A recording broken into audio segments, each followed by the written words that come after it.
ancient Martian life, anything from microbes to the doomed canal builders, or even alien visitors. As you know, no evidence of any of these has ever been found, and so stories have naturally blossomed to fill the gap, just as in Lowell's time, or in Homer's, or in the caves, or on the savannah.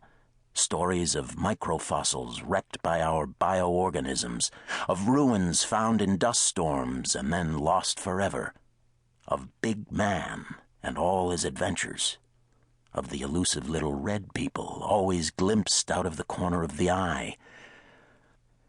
And all of these tales are told in an attempt to give Mars life, or to bring it to life. Because we are still those animals who survived the Ice Age and looked up at the night sky in wonder and told stories.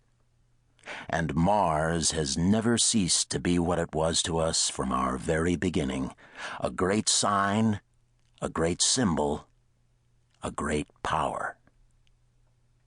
And so we came here. It had been a power. Now it became a place.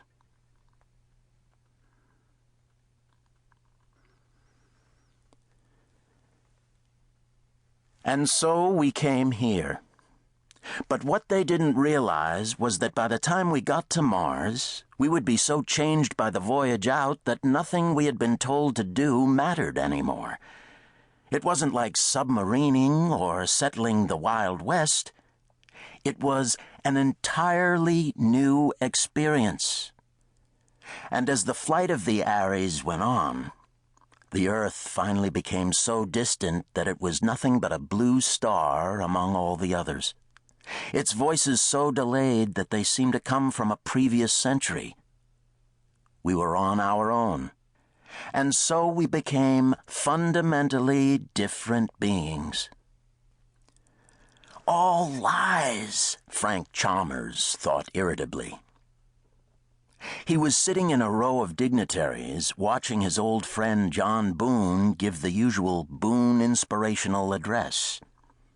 It made Chalmers weary. The truth was, the trip to Mars had been the functional equivalent of a long train ride. Not only had they not become fundamentally different beings, they had actually become more like themselves than ever, stripped of habits until they were left with nothing but the naked raw material of their selves. But John stood up there waving a forefinger at the crowd, saying, "We came here to make something new. And when we arrived, our earthly differences fell away, irrelevant in this new world." Yes, he meant it all literally. His vision of Mars was a lens that distorted everything he saw, a kind of religion. He would spout the same nonsense in private conversation, no matter how you rolled your eyes. Chalmers stopped listening and let his gaze wander over the new city. They were going to call it Nicosia. It was the first town of any size to be built freestanding on the Martian surface.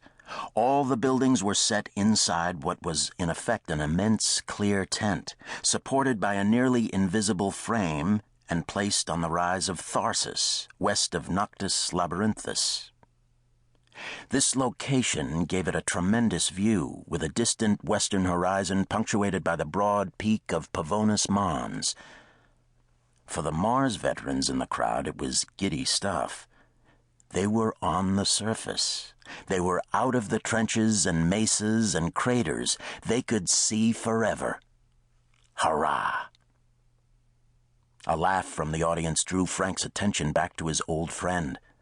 John Boone had a slightly hoarse voice and a friendly Midwestern accent, and he was by turns, and somehow even all at once, relaxed, intense, sincere, self-mocking, modest, confident, serious, and funny. In short, the perfect public speaker.